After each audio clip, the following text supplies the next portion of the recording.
102.7 मेगाहर्ट्झवर आकाशवाणीचे हे यवतमाळ केंद्र आहे. श्रोते हो, यावेळी सायंकाळचे 7:30 वाजत आहेत.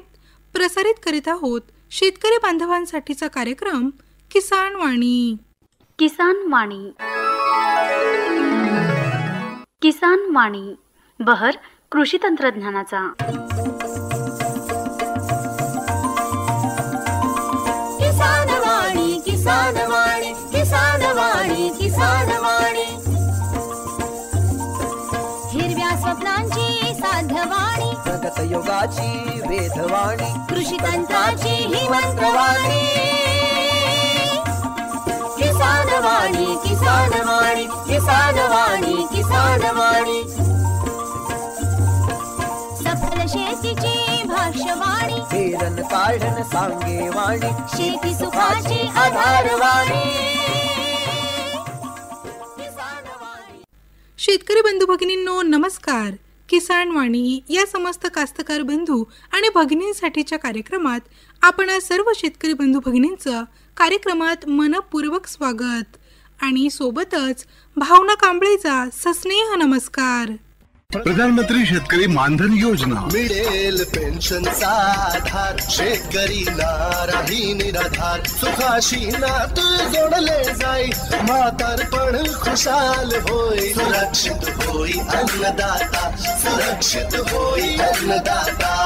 प्रधानमंत्री शेतकरी मानधन योजनेनं लघु आणि सीमांत शेतकऱ्यांचं भविष्य होईल सुरक्षित आणि 60 वर्ष वयापासून 3,000 रुपयांची मासिक पेन्शन होईल सुनिश्चित. 55 रुपये ते 200 रुपयापर्यंत मासिक हप्ता देऊन प्रवेश करू शकतात 18 ते 40 वर्ष वयाचे शेतकरी. या अंशदायी योजनेत सरकार देईल बरोबरीचे योगदान. सर्व शेतकरी बंधू भगिनींनी या योजनेच्या लाभाकरिता जनसेवा केंद्रात जावे आणि आपले निशुल्क नोंदणीकरण करावे. प्रधानमंत्री शेतकरी मानधन योजना, अन्नदात्याच्या परिश्रमाचा आधार, पेन्शननं त्याचं भविष्य सुरक्षित साकार. कृषी आणि शेतकरी कल्याण मंत्रालयातर्फे जनहितार्थ जारी. मंडळी, कार्यक्रमाला लगेचच सुरुवात करूयात आणि ऐकूयात फोन इन कार्यक्रम हॅलो कास्तकार. विषय आहे शेती. कार्यक्रमामध्ये सहभागी तज्ज्ञ आहेत डॉक्टर प्रमोद मगर आणि प्राध्यापिका अंजली गहरवार.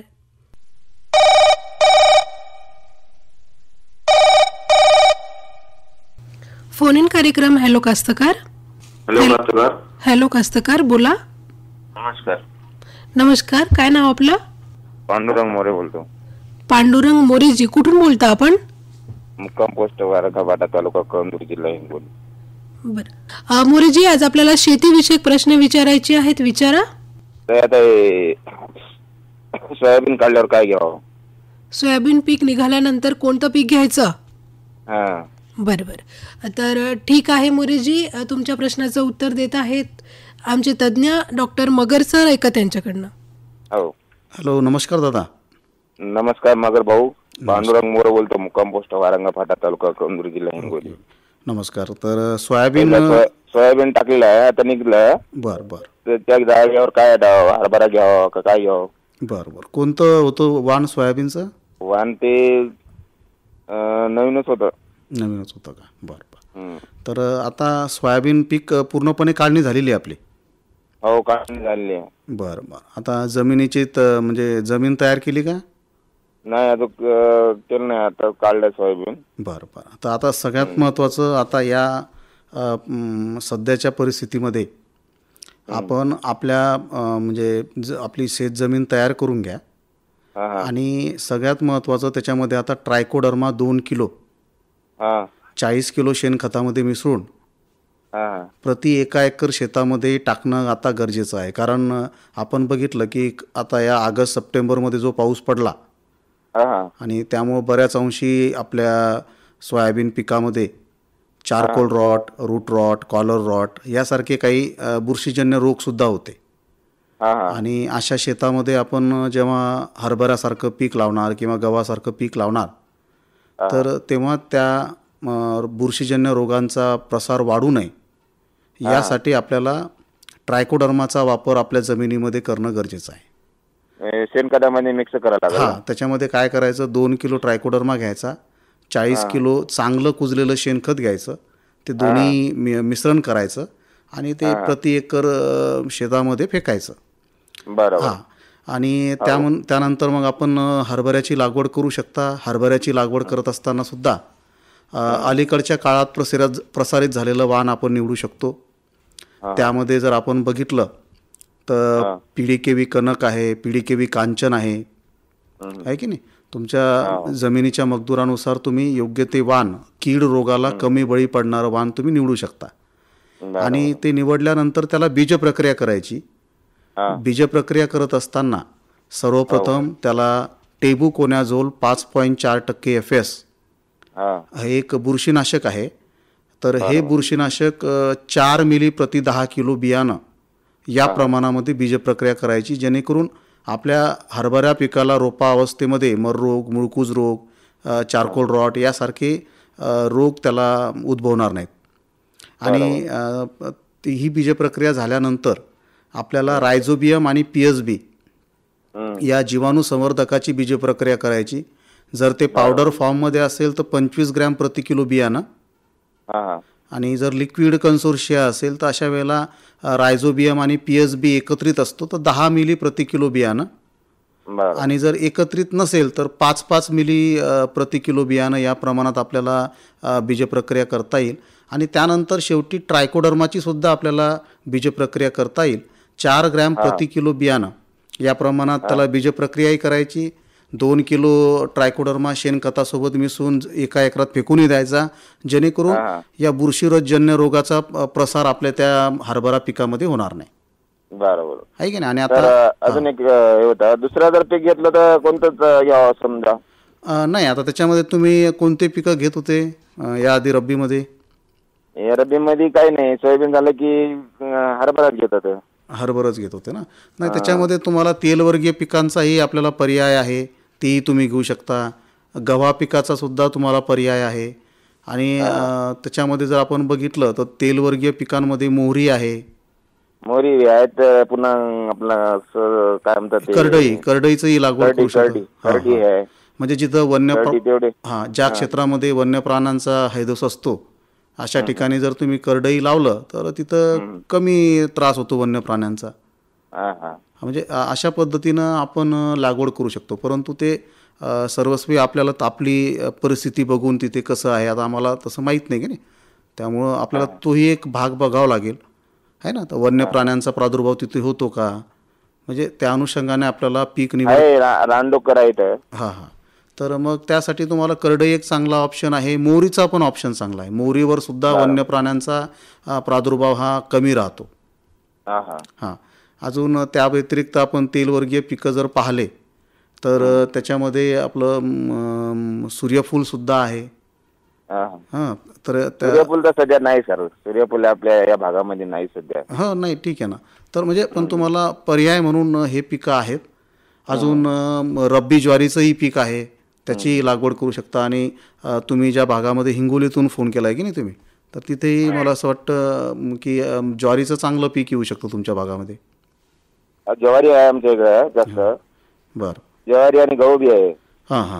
तर त्या अनुषंगानं तुम्ही या पिकांपैकी बघा. आणि सगळ्यात महत्त्वाचं, लागवड करण्याआधी त्याला बीज प्रक्रिया करा. बरोबर. आणि बीज प्रक्रिया करूनच लागवड करा. झालं दादा समाधान? हो, समाधान. धन्यवाद सर. धन्यवाद. हॅलो. हॅलो. मोरेजी, मिळालं तुम्हाला तुमच्या प्रश्नाचं उत्तर? धन्यवाद. धन्यवाद ताई. फोन केल्याबद्दल धन्यवाद. धन्यवाद.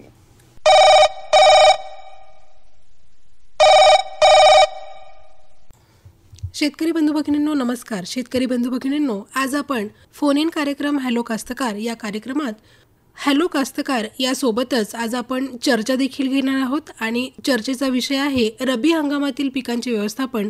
आणि चर्चेमध्ये सहभागी तज्ज्ञ आहेत डॉक्टर प्रमोद मगर सर आणि प्राध्यापिका अंजली गहरवार मॅम. तर मंडळी, आपण त्यांच्याचकडनं जाणून घेऊयात की या रब्बी हंगामामध्ये कोणकोणत्या पिकांचं कसं कसं व्यवस्थापन करायचं याविषयी. तर सुरुवातीला सर, मॅम, कार्यक्रमात आपलं मनपूर्वक स्वागत. नमस्कार. नमस्कार. नमस्कार सर, सुरुवातीला मला सांगा की या रब्बी हंगामामध्ये कोणकोणती प्रमुख पिकं घेता येईल शेतकऱ्यांना? रब्बी हंगामाच्या अनुषंगानं जर आपण विचार केला तर आपल्या यवतमाळ जिल्ह्यामध्ये हरभरा, गहू, मोहरी आणि ज्वारी या 4 प्रमुख पिकांचा रब्बी हंगामामध्ये समावेश होतो. तर आपल्याला आपल्या शेतकरी बांधवांना येणाऱ्या रब्बी हंगामामध्ये आपल्या जमिनीच्या मजदुरानुसार, आपल्या जमिनीच्या प्रकारानुसार कोणतं पीक आपल्या जमिनीमध्ये चांगल्या प्रकारे येऊ शकतं हा विचार करून हरभरा, मोहरी, ज्वारी किंवा गहू यापैकी आपल्याला पिकं घेता येतील. आता रब्बी हंगामामध्ये आपण कोणतं पीक लावायचं हा विचार आपला झाला असेल तर त्यानंतर त्या पिकाची अलीकडच्या काळामध्ये प्रसारित झालेली वानं आपण निवडली पाहिजे. ही वानं बहुतांशी आपण बघतो की कीड आणि रोगांना कमी बळी पडणारी असतात. तर हरभरा पिकाच्या बाबतीत जर आपण बोललो तर हरभरा पिकाच्या ज्या काही नवीन प्रसारित जाती आहेत त्यामध्ये PDKV कांचन आहे, PDKV कनक आहे, जाकी 9218 बऱ्याच वर्षापासून आपले शेतकरी बांधव या जाकी 9218 या बियाण्याची लागवड करत आहेत. त्या व्यतिरिक्त आता नव्यानं आलेलं जे वाण आहे ते म्हणजे सुपर जाकी 9218. तर हे सुद्धा सुपर जाकीसुद्धा वाण शेतकरी बांधव लागवड करू शकतात. तर त्यामध्ये कोणतं वाण त्यांना उपलब्ध होतं त्यानुसार ते त्या वाणाची निवड करू शकतात. वाणाची निवड झाल्यानंतर आपल्याला हरभरा पिकामध्ये बीजप्रक्रिया करता येईल. आता हरभरा पिकामध्ये जर बीजप्रक्रिया करायची असेल तर रासायनिक बुरशीनाशक टेबुकोनॅझोल 5.4% FS सर्वसाधारणपणे 4 मिली प्रति 10 किलो बियाणं या प्रमाणामध्ये बियाणाला बीजप्रक्रिया करायची आहे. त्यानंतर आपल्याला जीवाणुसंवर्धकं त्यामध्ये रायझोबियम आणि PSB या 2 जीवाणुसंवर्धकाची सुद्धा बीजप्रक्रिया करायची आहे. जर पावडर स्वरूपामध्ये जर ते जीवाणुसंवर्धक असेल तर 25 ग्रॅम प्रति किलो बियाणं या प्रमाणामध्ये आपल्याला बीजप्रक्रिया करावी लागेल. आणि जर तो लिक्विड कन्सोर्शिया असेल, एकाच याच्यामध्ये रायझोबियम आणि PSB हे दोन्ही घटक असतील तर अशा वेळेला 10 मिली प्रति किलो बियाणं या प्रमाणात आपल्याला बीजप्रक्रिया करता येईल.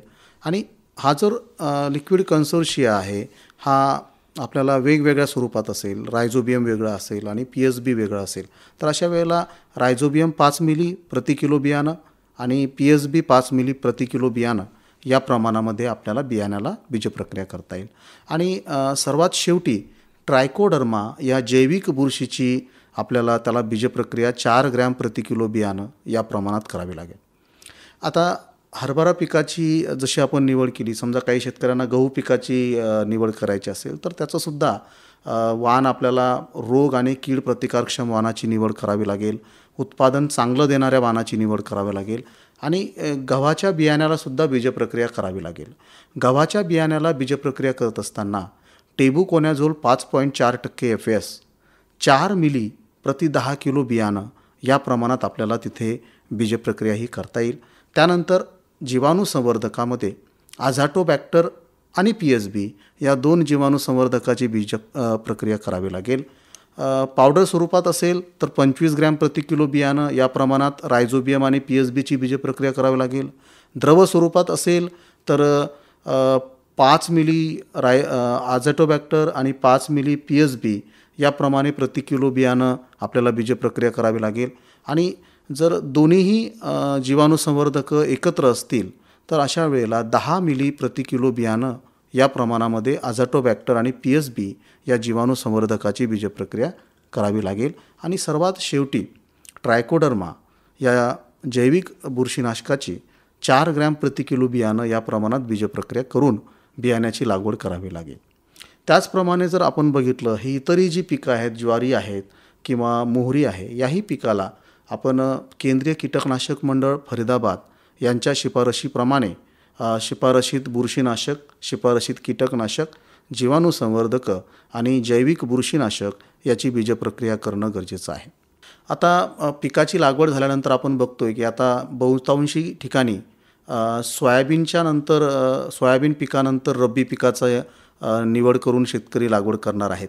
तर आपण बघितलं की यावेळेस बऱ्याच ठिकाणी पाऊस हा जास्त पडलेला आहे आणि त्यामुळं सोयाबीन पिकाचंही नुकसान झालेलं होतं आणि त्यामध्ये कॉलर रॉट, चारकोल रॉट, त्याचबरोबर इतर बुरशीजन्य रोग आहे, मर रोग आहे, या रोगाच्या बुरशी आपल्या शेतामध्ये तशाच आहे.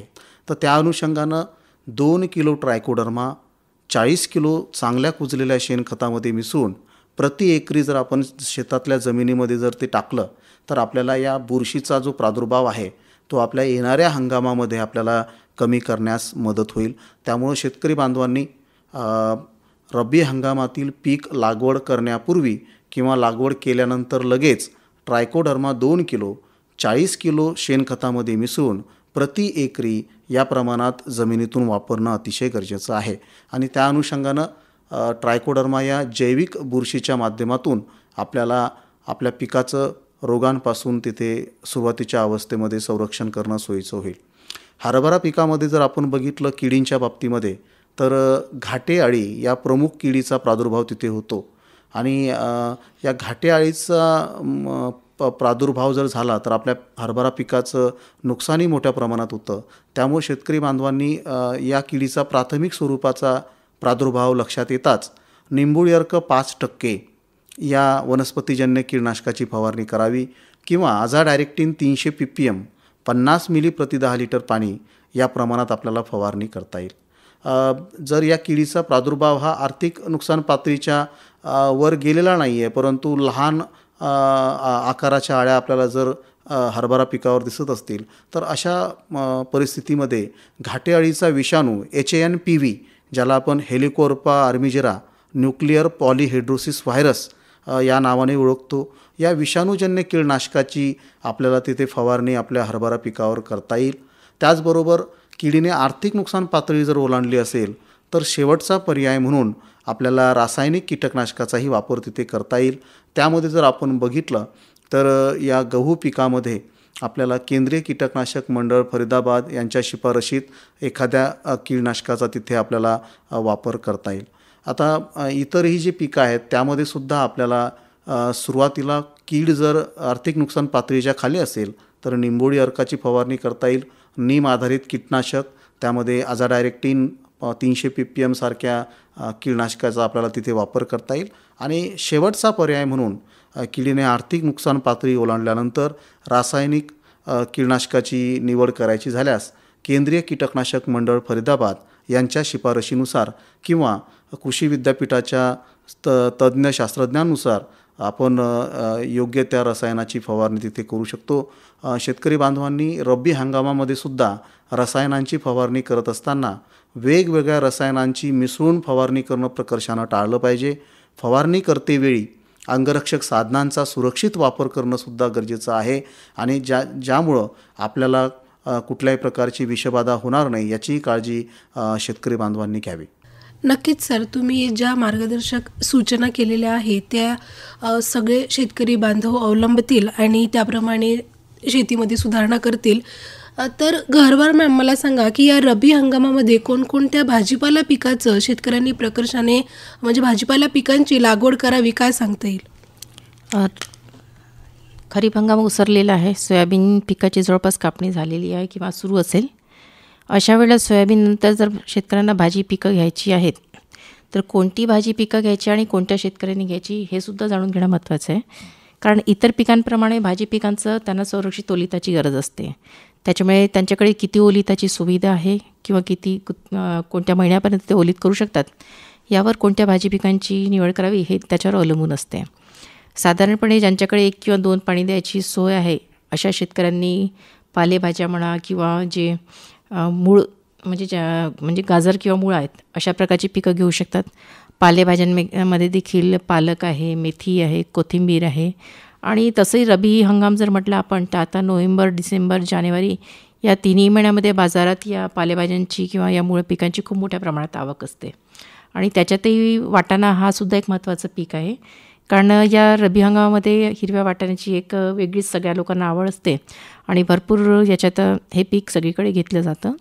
त्याच्यामुळे आपल्या थोडंसं जमिनीचं मगदूर पाहून हलक्या स्वरूपाची आहे किंवा मध्यम स्वरूपाची आहे आणि पाणी आपण किती देऊ शकतो हे सगळं याचा अंदाज पाहून शेतकऱ्यांनी पालेभाज्या असो किंवा गाजर मूळ असो किंवा वाटाणे पीक असो याची लागवड करू शकतात. शिवाय काही शेतकऱ्यांकडे जर पाण्याची चांगली सोय असेल तर ते मग इतर पिकांकडेही वळू शकतात. त्याच्यात मग ते विशेष करून लसण पीक आहे. पुढच्या महिन्यापासून ते कांदा पिकाची सुद्धा लागवड करू शकतात. याशिवाय ढोबळी मिरची आहे, कोबी, फुलगोबी आणि इतर जे मिरची टमाटर पीक आहे हे सुद्धा ते घेऊ शकतात. तर पाण्याची उपलब्धता हा सगळ्यात महत्त्वाचा घटक आहे. त्याच्यामुळे ती उपलब्धता लक्षात घेऊनच शेतकऱ्यांनी पिकांची निवड करावी. आता पिकांची निवड करताना दुसरी महत्त्वाची बाब म्हणजे की या पिकांच्या कोणत्या जातींची निवड करायची ते सुद्धा महत्त्वाचं आहे. तर पालेभाज्यांमध्ये जसं मेथी म्हटलं तर PB1 आहे किंवा पालकमध्ये ऑल ग्रीन आहे, कोथिंबीरमध्ये पण सुगंधा किंवा इतर काही जाती आहेत. तर याशिवाय बाजारात सगळ्या संकरित जातींची उपलब्धता आहे. त्याच्यामुळे जास्त उत्पादन देणारं किंवा जे संकरित वाण शेतकऱ्यांकडे चालतं अशा वाड्यांची त्यांनी निवड करावी. लसणमध्ये गोदावरी आहे, यमुना आहे, सफेद आहे, त्याच्यानंतर G282, G323, फुले बसवंत यासारखे G41 हे जे वाण आहेत या वाड्यांची ते निवड करू शकतात. कांदा पिकाची जर लागवड करायची असेल पुढच्या म्हणजे नोव्हेंबर महिन्यापासून तर त्याच्यासाठी पण मग तो लाल कांदा लागवड करायचा आहे किंवा पांढऱ्या स्वरूपाचा कांदा लागवड करायचा आहे, त्याप्रमाणे त्या जातींची निवड करणं आवश्यक आहे. लसण आणि कांदा ही 2 पिकं जर शेतकरी निवडत असतील तर लसण पिकाचं सगळ्यात महत्त्वाचं म्हणजे की पाणी ओसरल्यानंतर लगेच लागवड करायची. ऑक्टोबर महिना हा या पिकाच्या लागवडीसाठी सगळ्यात योग्य महिना आहे. लगेच पहिल्या 15 वाड्यानंतर लसण पिकासाठी शेतकऱ्यांनी लागवडीला सुरुवात करायची आणि त्याच्यासाठी सर्वात महत्त्वाचे जे जमिनीची चांगली मशागत करणं गरजेचं आहे. चांगले आपण जे म्हणतो रुंद वरंबा अशा पद्धतीने वरंबे तयार करायचे आहे किंवा रुंद वाफा किंवा सरी वरंबे तयार करायचे की ज्याच्यावर आपण हे लसण पिकाची लागवड करू शकतो. काही शेतकरी सपाट वाफ्यामध्ये देखील या लसण पिकाची लागवड करतात. तर जमिनीत जर चांगली मशागत झालेली असेल, त्याच्यात चांगलं कुजलेलं शेणखत पडलेलं असेल तर आपण निश्चितच हे कांदा आणि लसण या पिकांची आपण लागवड करू शकतो. या पिकांची लागवड करताना विशेष करून लसण पिकासाठी लसणाचं जे बियाणं असतं ते चांगल्या ठसठसीत लसणापासून घ्यायचं. ते वजनदार असलेलं पाहिजे आणि त्यालाही लागवड करण्याआधी बीज प्रक्रिया करणे गरजेचं आहे. मग ते कांद्याचं असो, लसणाचं असो किंवा इतर पिकांचं असो, तर बुरशीनाशकाची आपण बीज प्रक्रिया करायची किंवा जे जीवाणू संवर्धन आहे तर त्याच्यात तुम्ही ट्रायकोडर्माची बीज प्रक्रिया करू शकता किंवा अझोटोबॅक्टरची सुद्धा आपण बीज प्रक्रिया करू शकता. तर अशा प्रकारे आपण या पिकांची निवड करू शकतो. जमिनीची पूर्व मशागत करताना दुसरी बाब लक्षात घ्यायची की जमिनीच्या उतारानुसार आणि जे शेणखत आहे ते आपण जमिनीत भरपूर प्रमाणात टाकायला पाहिजे. बियाण्यांची बीज प्रक्रिया करणं गरजेचं आहे आणि लागवडीचं अंतर हे सुद्धा देखील तेवढंच महत्त्वाचं आहे. बरेचसे शेतकरी कांदा पिकाची फेकून लागवड करतात आणि त्याच्यासाठी ते ऑक्टोबरच्या सुरुवातीला किंवा शेवटी कांदा पिकाचं जे बियाणं आहे ते फेकून देतात.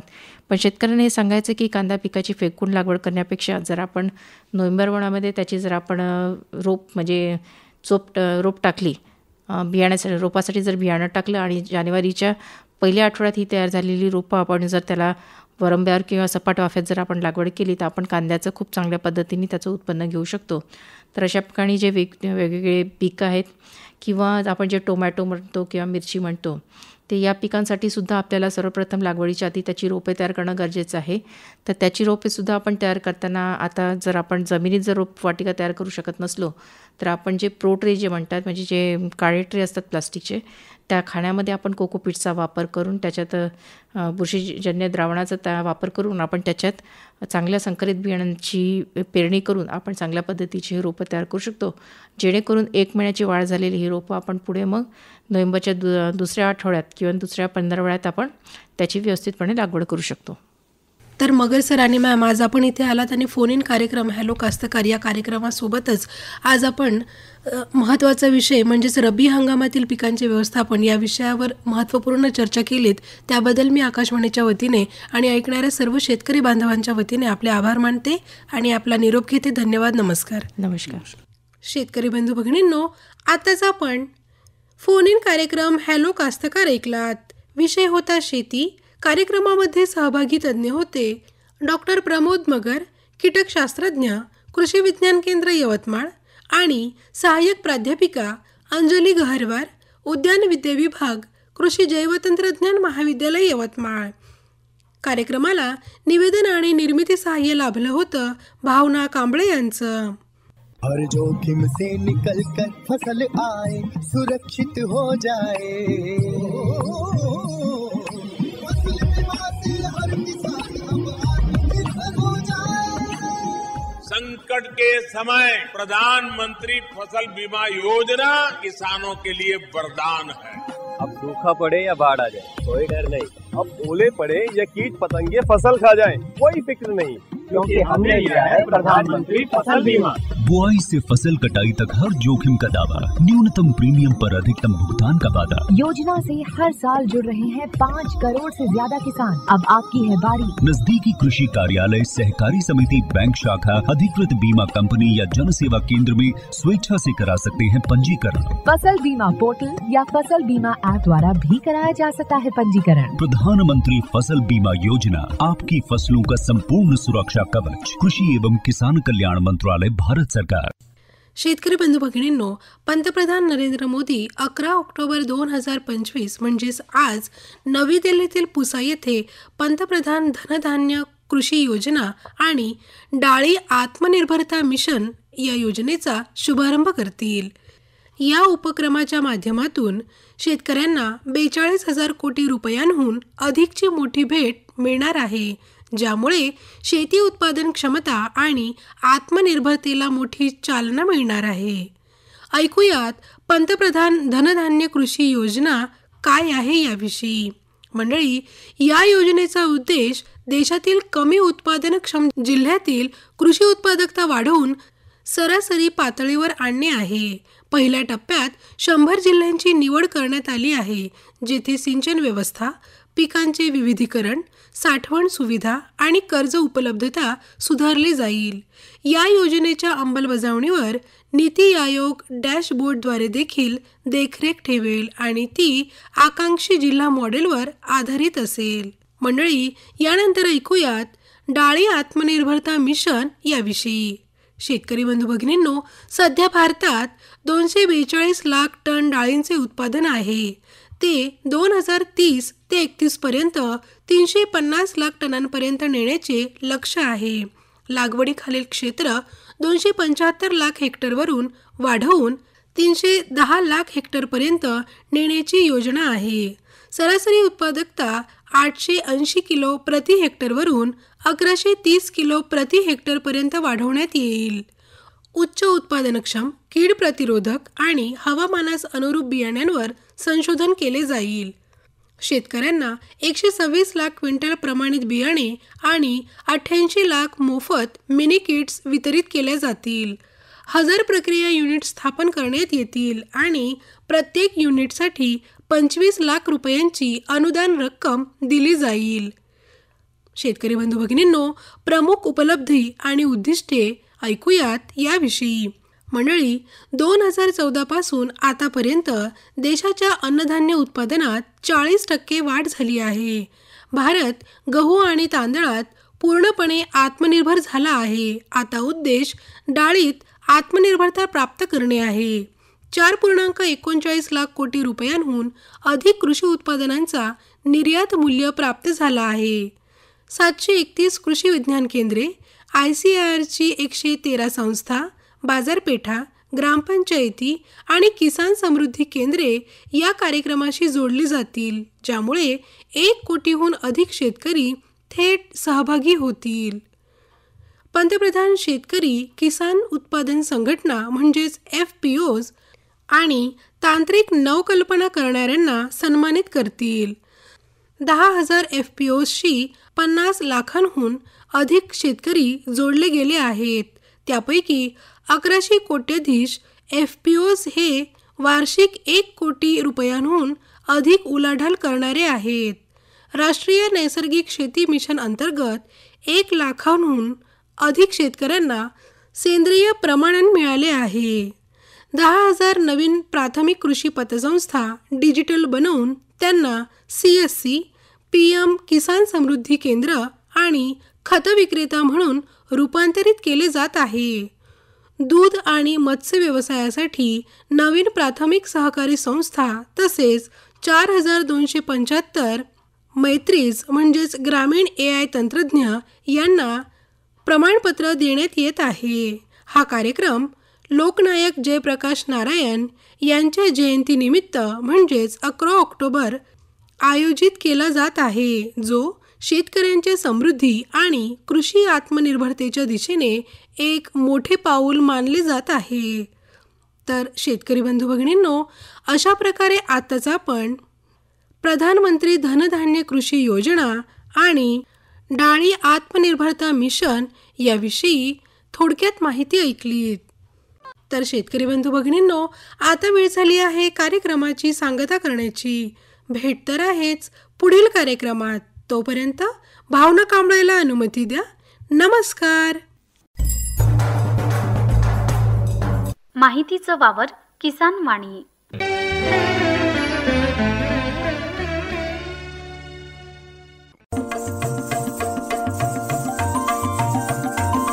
किसान वाणी, किसान वाणी, किसान वाणी, किसान वाणी.